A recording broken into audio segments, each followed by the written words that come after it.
আজকে আমি বাংলাদেশের সবথেকে বড় মডেলের সাথে শুট করলাম, আর ও এত কিউট মাশাআল্লাহ, কি বলবো। আমার সবগুলো মডেলের মধ্যে ওই সব থেকে ছোট।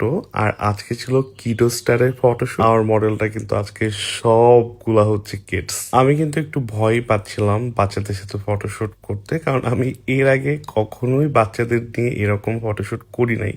কেন করি নাই? বিকজ আমার মনে হতো যে ওরা অনেক দুষ্ট হবে, হয়তো আমি ওদেরকে মেনটেন করতে পারবো না। তো দেখি আজকের ফটোশুটে কি কি হলো। তো আমি গিয়েছিলাম ওদের ফটোশুটে, ঠিক কল টাইম 12টায় ছিল আমাদের স্টুডিও লুক চেঞ্জে। আর বাচ্চারা যা করে, মেকআপ রুমে গিয়ে দেখি সব বাচ্চারা কিন্তু দুষ্টুমি করতেছে। আমি গিয়ে ভাবছি আজকে হয়েছে আমার ফটোশুট মিনিমাম 12টা বাজবে রাত, কিন্তু ওরা এত বেশি প্রফেশনাল, এত সুন্দর সুন্দর এক্সপ্রেশন দেয়, আমার কিন্তু একদমই কষ্ট করা লাগে নাই। আর কিডো স্টারের এই ড্রেসগুলা এত বেশি নাইস, প্রত্যেকটা কালার কম্বিনেশন কিন্তু বাচ্চাদেরকে অনেক বেশি ভালো লাগতেছিল দেখতে। ওয়েস্টার্ন ড্রেস ছিল, থ্রি পিস ছিল, গাউন, ফ্রক মিলে আমরা কিন্তু 30টা ড্রেসের ফটোশুট করেছি 5জন মডেলের। ওয়াজিহাকে তো সবাই চেনেন, তো ওয়াজিহার ড্রেসের কালেকশনও কিন্তু খুবই সুন্দর ছিল, ওকে প্রত্যেকটা ড্রেসে খুব মানাচ্ছিল। তো কিডো স্টারের নতুন একটা আউটলেট, যেটা বাচ্চাদের জন্য আপনারা পেয়ে যাবেন Uttara airport centre point shopping মলে, ওদের ফ্ল্যাগশিপ আউটলেটে। তো আমি আমার বাবুটাকে নিয়ে বলি, তো ও ছিল আমার জন্য একটা চ্যালেঞ্জিং, বিকজ আসলে আমি এত ছোট বাচ্চাদের ফটোশ্যুট কখনোই করিনি। তো ওকে নিয়ে আমি ফটোশ্যুট করার সময় একটু ভয় পাচ্ছিলাম যে ছবির আউটপুট কেমন হবে বা ও কান্না করবে কিনা। বাট দেখলাম যে বাচ্চারা আসলে কিন্তু কালারফুল জিনিস খুব পছন্দ করে। আমি ওর সাথে একটু কমিউনিকেট করার ট্রাই করতেছিলাম, যেন মানে আই কন্ট্যাক্ট করার ট্রাই করতেছিলাম, যেন ও আমাকে দেখে একটু হাসে, একটু কথা বলে। মানে ও তো কথা বলতে পারবে না, তারপরও আমি ট্রাই করতেছিলাম ওকে একটু আদর করতে।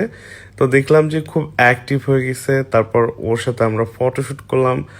এত সুন্দর ফটোশ্যুট হয়েছে যেটা বলার বাইরে। এটা ছবি পাবলিক হলে দেখতে পাবেন, কিরোস্টারের পেজের মধ্যে পাবলিক হবে, আমি পেজটা মেনশন করে দিচ্ছি। আর এগুলো হচ্ছে ওদের ঈদ কালেকশনের ড্রেস।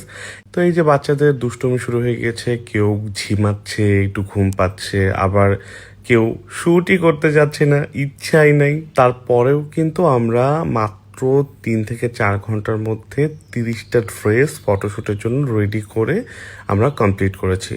আর আমাদের ফটোশ্যুটের ছবিগুলো অনেক ভালো ছিল। আমার সাথে ফটোগ্রাফার হিসেবে ছিল ইয়াসিন আদনান, যে বরাবরই আমাদের ফটোগ্রাফি করে থাকে। আর আমার মেকআপ আর্টিস্ট ছিল জুয়েল আজকের ফটোশ্যুটে। যেহেতু এখন ঈদের একটা সময়, তো আমি আপনাদেরকে একটু ড্রেস কালেকশনই দেখাই দিই ওদের, আপনারা যেন পারচেস করতে পারেন কিডো স্টারের অনলাইন থেকে, কিংবা ওদের শপ বগুড়া একটা আউটলেট এবং সেন্টার পয়েন্ট উত্তরাতে একটা আউটলেট। তো এই ড্রেসগুলো কিন্তু আপনারা নিয়ে নেবেন এই ঈদের জন্য। খুবই নাইস কালেকশন, খুবই কালারফুল, খুবই সুন্দর লাগতেছিল। লাস্ট টাইম একটা গ্রুপ ছবি করাইছি ওদেরকে, যেন ওদের এটা মনে থাকে, কিংবা এটা পোস্টার, বিলবোর্ড কিংবা ম্যাগাজিনের জন্য দেওয়া যায়। তো বাচ্চাদেরকে অনেক বেশি বেশি সুন্দর লাগতেছিল, আমি কি বলবো। বাবুদের শপিং হোক কিডো স্টার থেকে।